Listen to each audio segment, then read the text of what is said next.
How's it going, everybody? Greg here, Gregarious Media, here with a stuffed up nose and a list that is a little bit late to the party, but is going to try to make it before the new year.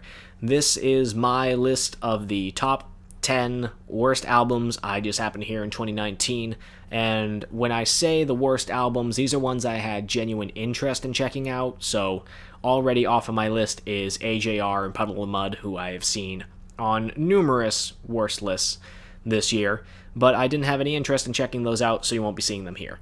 But the albums that I do have on here are from artists who I've either really enjoyed their music over the years and love checking out what they end up releasing and just end up being really disappointed.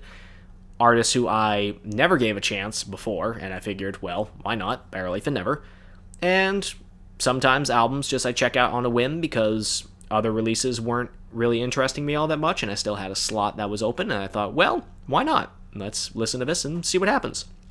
And turns out I instantaneously regretted it. First up on my list at number 10, we have Gideon with Out of Control. This was a band that I had never heard of, and I was short on my album quota for the week. Most of this year, I've been listening to about 6 albums a week, at least once or twice a week. And I just happened to have one slot that was needed to be filled up, so I thought, well, I'll just go through Spotify's metal releases and just pick an album at random, and just happened to land on this one. I didn't know what to expect. I was not familiar with Gideon at all, but I was transported into 2000s new metalcore fusions with way too much instrumental phasing and vocal distortion filters used as a lazy excuse for dynamic building. And the lyricism is not really much better. It's basically if Fred Durst was doing metalcore, but mostly vocally more sounding like the guy from Amir, a band who I also don't really care for, which is why I don't remember the guy's name at all. But I really haven't listened to any of their other albums in full. I did check out a couple other tracks thinking that there's no way that this band could be, have been doing this for the past fucking decade. And which thankfully it did sound like they did more straightforward post-hardcore, metalcore stuff in their earlier albums that, while I wasn't really in love with it, I still found some interesting moments in the tracks that I did hear. And I much prefer those over this bastardized new metalcore that just really I was not expecting to still be around in 2019 of all years. Next up on my list is Mac DeMarco at number 9 with Here Comes the Cowboy.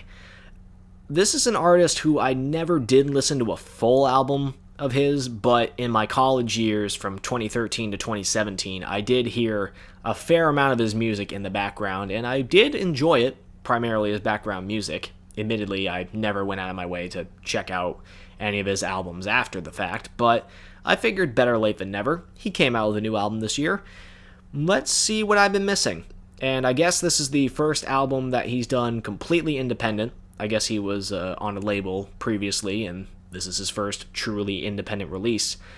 And this is clearly not the album I should have started with as the first album I heard from this guy in full, because apparently a lot of fans also agree. There's a lot of super repetitive structures, if there's even a structure at all, and not just a loop instrumentally. The title track opener is one of the absolute worst fucking openers I have heard all year, if not of this decade, where it is just the most repetitive loop for over 3 minutes. This would have worked maybe as like a 1-minute intro. Not super interesting, but at least it would have made sense at 1 minute. But no, this is 3 minutes long.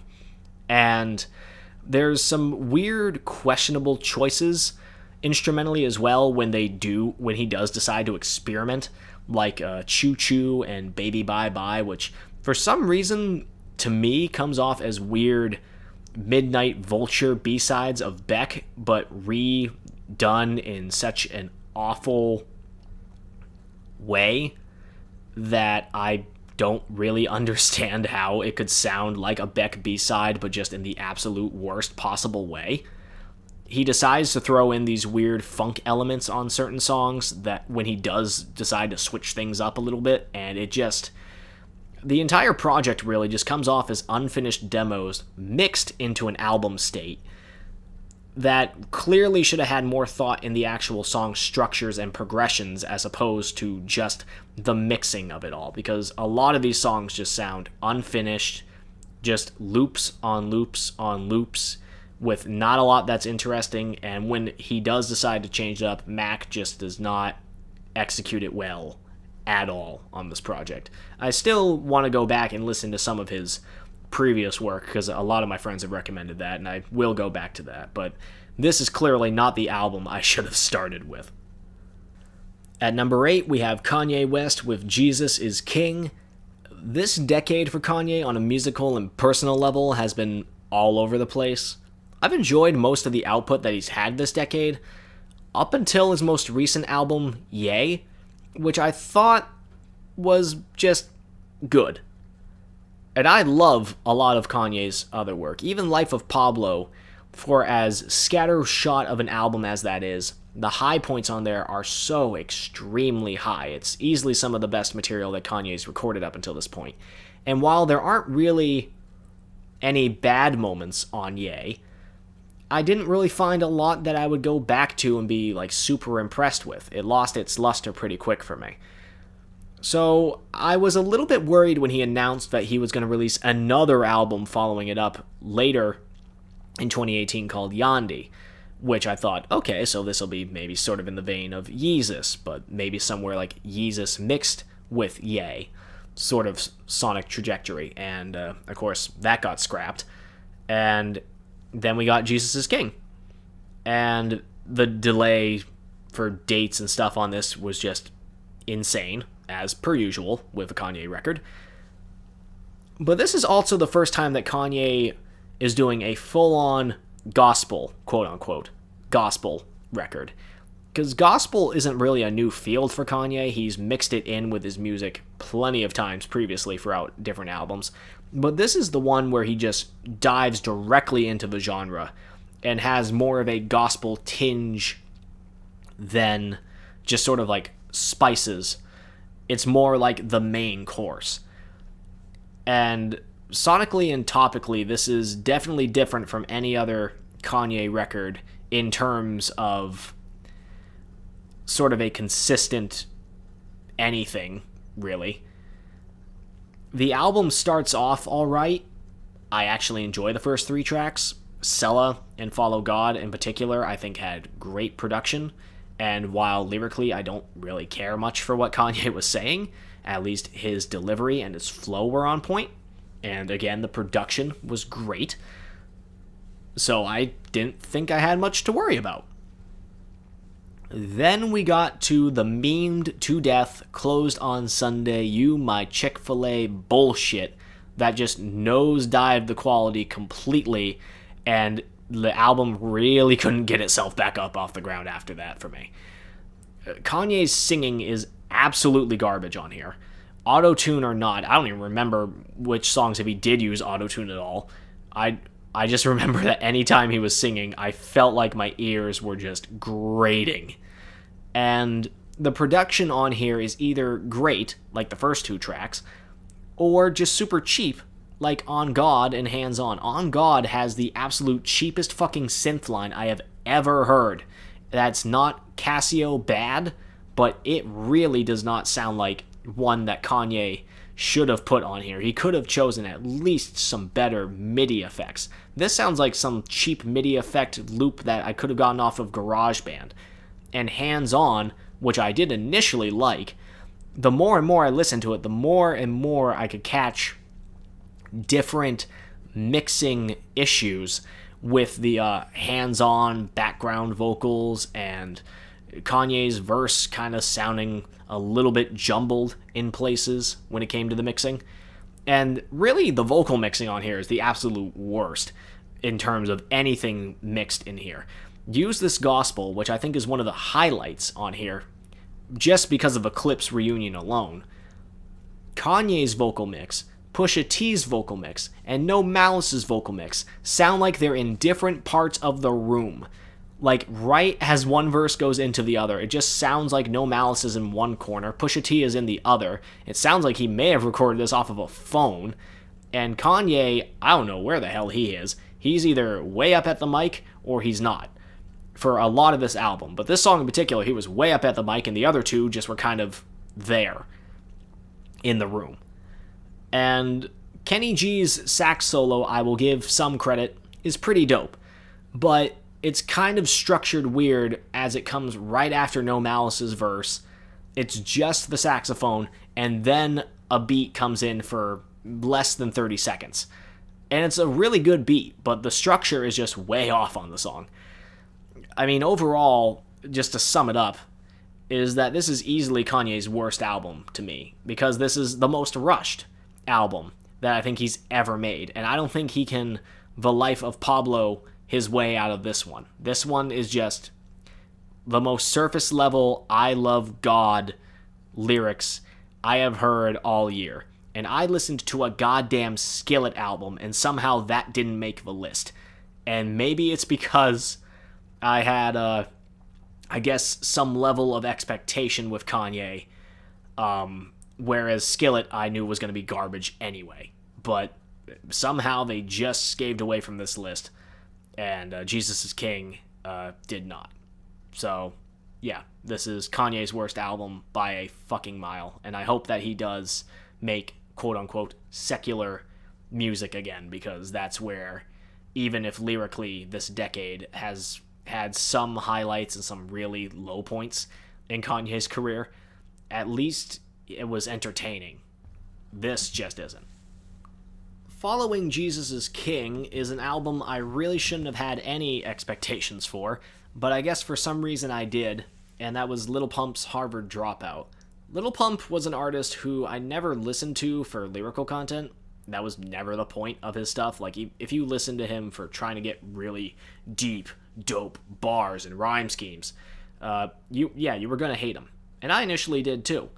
But over time, I did sort of have him as background music in certain social situations I was in, and I didn't really mind it all that much.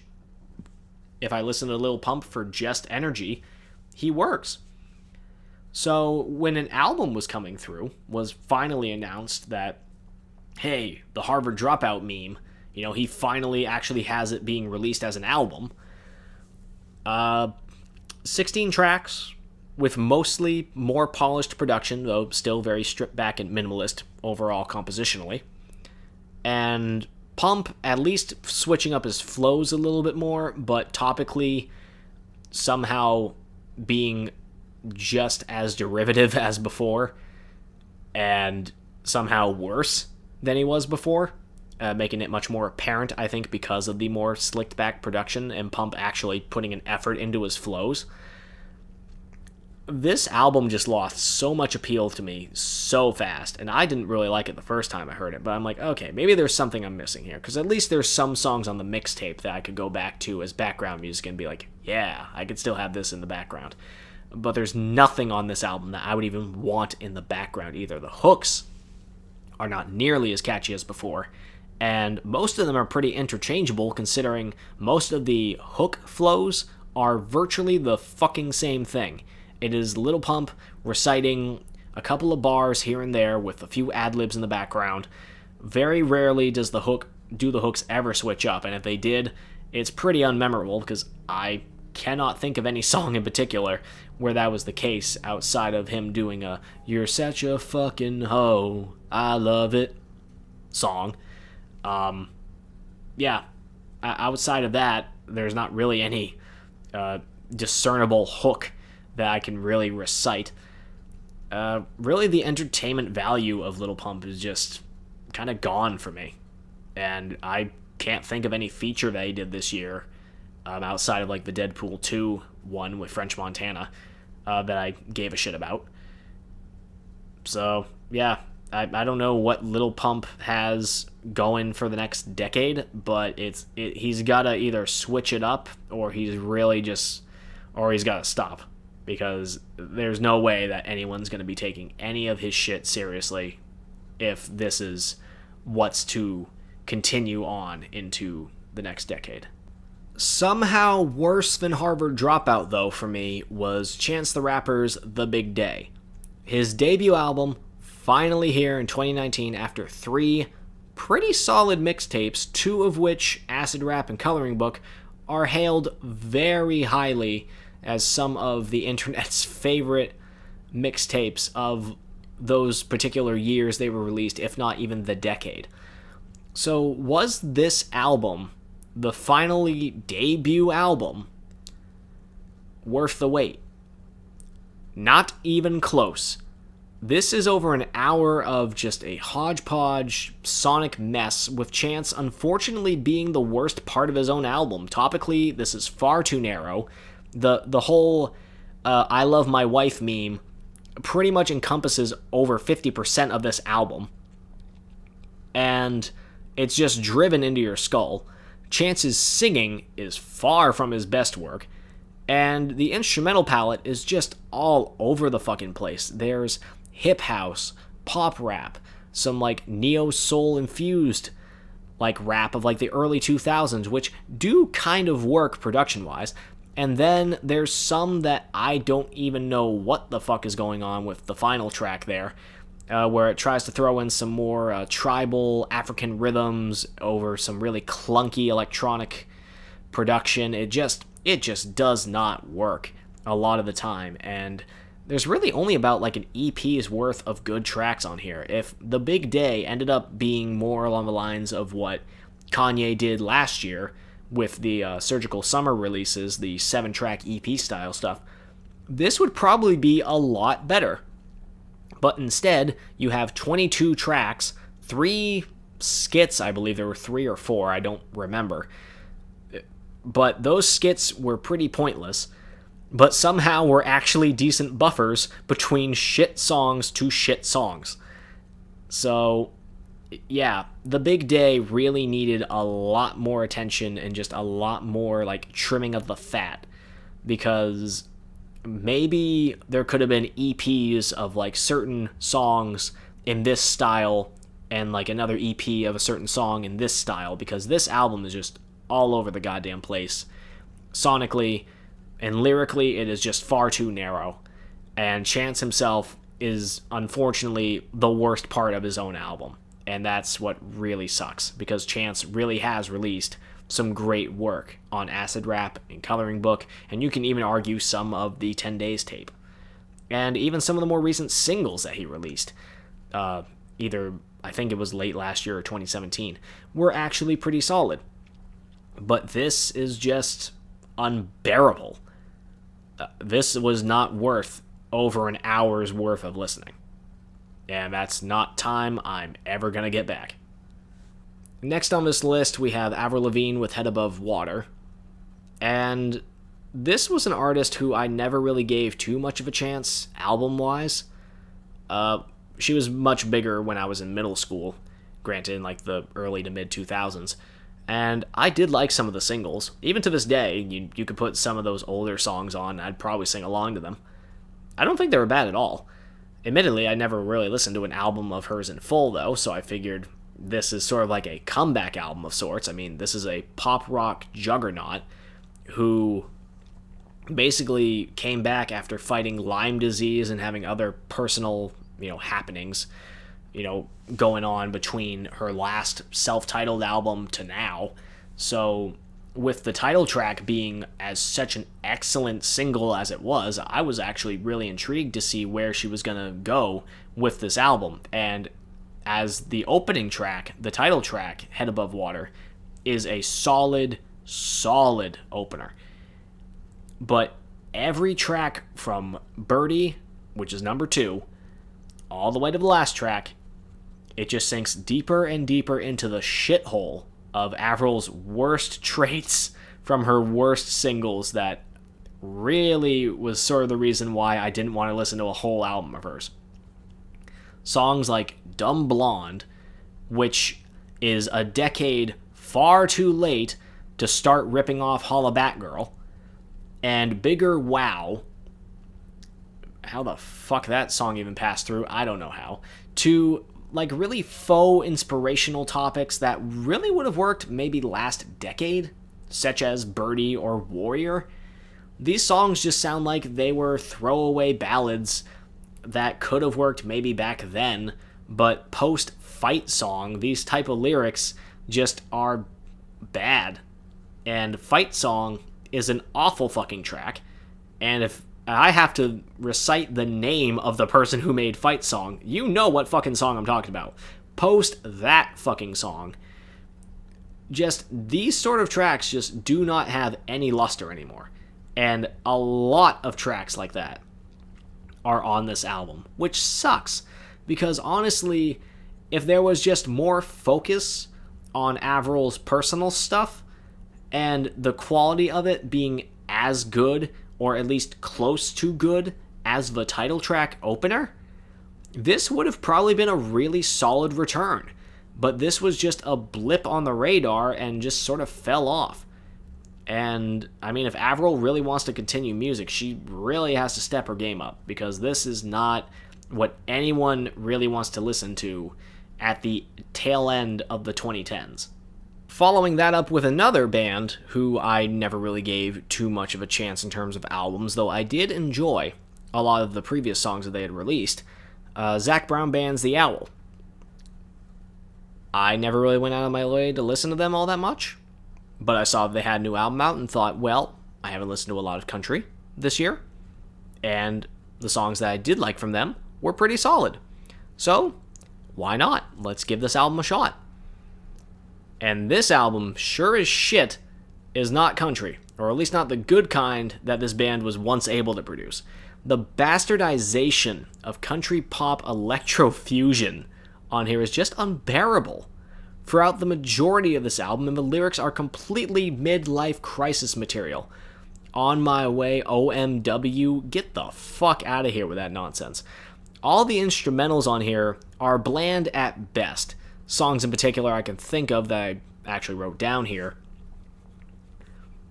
like Need This, or Someone I Used to Know, and Warrior, they all have somewhat decent ideas, but they just sound so flat with all this techno-electronic bullshit that's just filtered them down to just the lowest possible quality.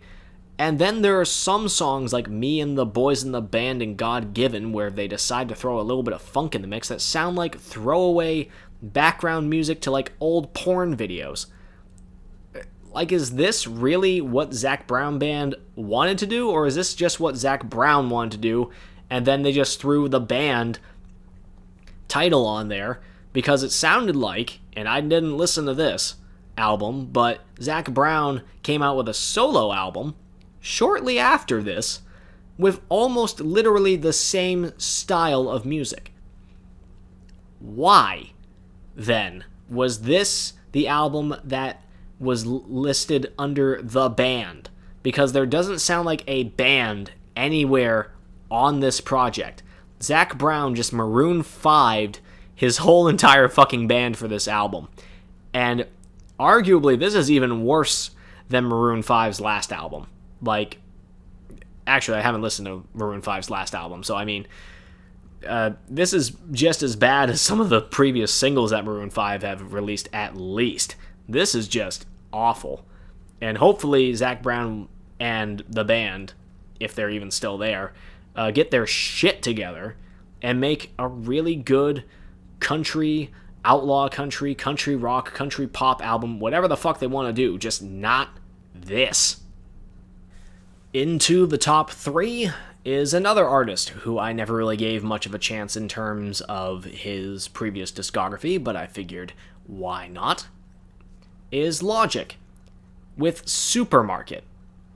Now, he did release 2 albums this year, both of which are hot garbage, but I'll at least give credit to Confessions of a Dangerous Mind that the production on there was at least good, for the most part. Logic himself on that album was just completely garbage, but if it ever had an instrumental release, I'd probably cop it. The instrumentals on that album were actually pretty decent for the most part. But this soundtrack to a book that he wrote, that I'm never going to ever bother reading, this doesn't have good qualities in either the production or lyrical aspect. If anything, the vocal and lyrical aspect are even worse here. Because Logic has decided to do a rock album, and as we saw with Lil Wayne doing that with Rebirth, that didn't end so well. But at least Lil Wayne's attempted to rock, like with hard rock kind of stuff, as shitty as that album was. This album is more in the vein of like adult contemporary alternative sort of rock, like Coldplay or Red Hot Chili Peppers, both artists who I actually do enjoy. And I guess for the content of this album sort of makes sense, but the problem is it just sounds so much like a blatant ripoff of Coldplay or Red Hot Chili Peppers. I'm very fucking glad he didn't go down the Imagine Dragons route, but still, he's doing the same thing on here that he's been accused of and honestly sort of called out on his previous albums, where he just wears the influences so heavy on his sleeve. That just makes me go, why don't I just listen to those artists instead? Because this just sounds like a bad impersonation of a B-side from these bands. And the singing that Logic does on here is some of the worst I have heard all year. And the lyrics are somehow even worse than that. And I get that the concept of Supermarket is more based on like a love story. But the cornball cringe of this album is really fucking high here. Whereas corny as his previous album was, and some previous material that he released over the years, and even some of the feature verses that he's done this year that's just really dug him into a big fucking hole that he's just not digging himself out of. He's only digging deeper. I don't know why he keeps digging himself deeper. But there is no possible way that the next album that he releases could possibly be any worse than Confessions of a Dangerous Mind, and definitely not as bad as this fucking soundtrack Supermarket album that does not rock in the slightest, and somehow with some of Logic's worst singing and worst lyrics that he's ever penned. And again, he released another shitty album after this. That's, at least the production kind of saved that for me. But fuck. And I think you're starting to see a pattern here with a fair amount of these artists, that these are artists who I've heard of before, but really never gave much of a chance in terms of their albums, so I figured better late than never. Let's see what I've been missing out on.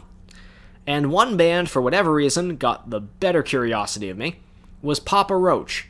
Who Do You Trust? And I think part of the reason was because I kept seeing fucking advertisements for this on my Facebook for no reason whatsoever. But I figured, okay, you know what? They just released an album. I've never listened to a full album of theirs, and I remember in middle school I liked a lot of the singles I heard on rock radio, and even to this day I could probably listen to a couple of like the mid-2000s, not the fucking Last Resort bullshit, but some of like the mid-2000s, mid to late 2000s Papa Roach stuff, and even some of the more heavier punk-oriented singles that they've had as of late. I haven't minded all that much, but still never gave me an interest to really check out the album in full. So I decided to go into this one not having heard any of the singles beforehand, which was a big fucking mistake, because most of these songs sound like watered-down alternative rap rock that I swear Papa Roach have actually done better than this. The first two tracks, The End and Renegade Music, just sound like watered-down garbage B-sides that could have gone on any of the other previous albums that they probably released this decade. And the title track just sounds like a really bad dance rock number with Jacoby just rapping over it horribly.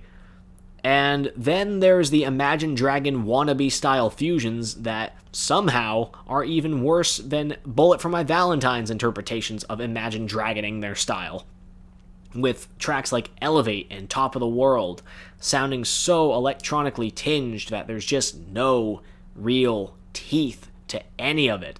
And a lot of songs really on here do come flat, because the mixing on the guitar is just so watered down. There's no teeth to any of the riffs that are being played, and the overall rhythms are just basic as shit. The only one song on here that was even worth somewhat of a damn was I Suffer Well on this clusterfuck of blandness.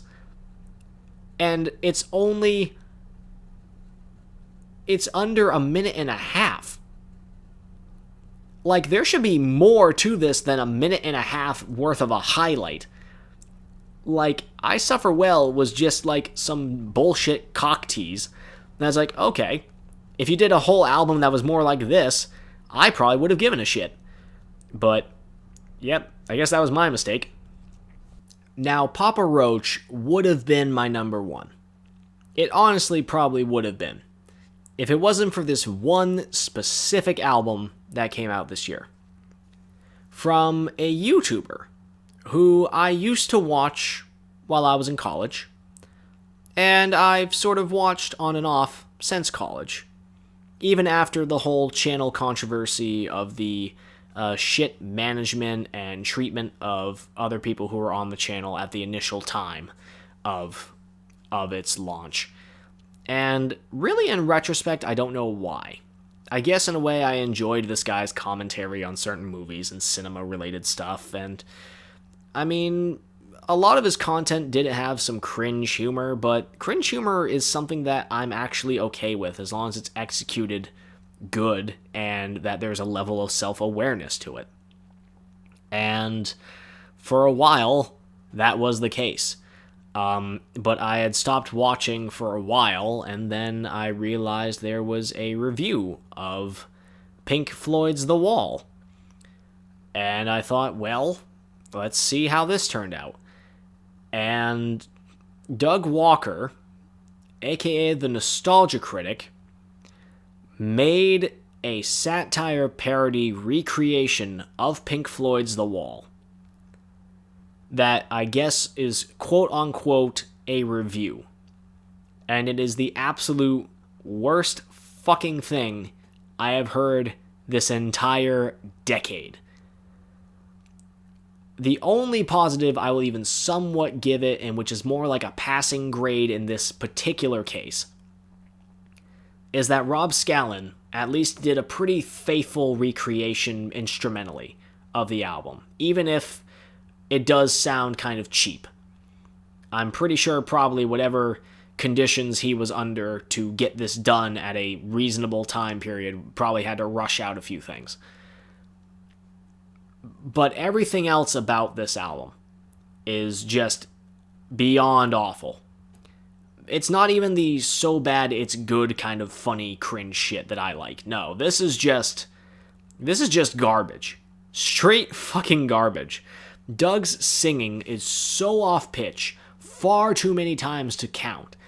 And the actual content of this parody/satire quote-unquote review of The Wall is missing the entire concept of what the album and movie were sort of supposed to represent. And instead, this comes off more as Doug Walker just bitching about how much he hates The Wall, whether it's the movie or the album or the franchise as a whole. I don't really know. It's not super fucking clear. But it feels like a goddamn drag from the first second all the way to the last one. From start to finish, this is the worst goddamn thing I had to sit through. You could use this music to torture people. There was that article way back when it's like you could, play the Red Hot Chili Peppers for like over 24 hours is like torturing somebody, to like give up information and shit, like torturing, the enemy, enemy army or whatever the fuck. This, you could get through the first like 2 songs and that person is going to be screaming, I give up, I will tell you whatever you need me to tell you. Just stop playing this fucking album. Like, honestly, the points that have been made on this album, I would just be regurgitating because, or really I have been regurgitating because it's already been done to death. Really, the best opinions I've seen on this that perfectly describe my viewpoint better than I can is Fantano's not good review of this and Jarcast's review of this. They both basically described every possible thing that I hated about this project better than I can. Nostalgia Critics' The Wall is not something that should exist, but for some reason, it does. And that's why it's at my number 1. So with that being said, the worst list of 2019 comes to a close. So thank you guys for listening in to me just bitching about 10 different albums that I thought were just awful, but I kind of put myself in that position because I actually did want to check these out to some varying degree, in which now I get to vent about how dumb I was for doing so. But if you guys liked or disliked these albums, let me know in the comments below. And do you think that there are any that are worse? Let me know in the comments below. Also, like and subscribe. Hit the bell. You know what to do. This is YouTube. Pretty simple shtick. And I will get the best 50 albums of 2019 out soon. So, thank you for listening. I am Greg, Gregarious Media, and I'll catch you next time.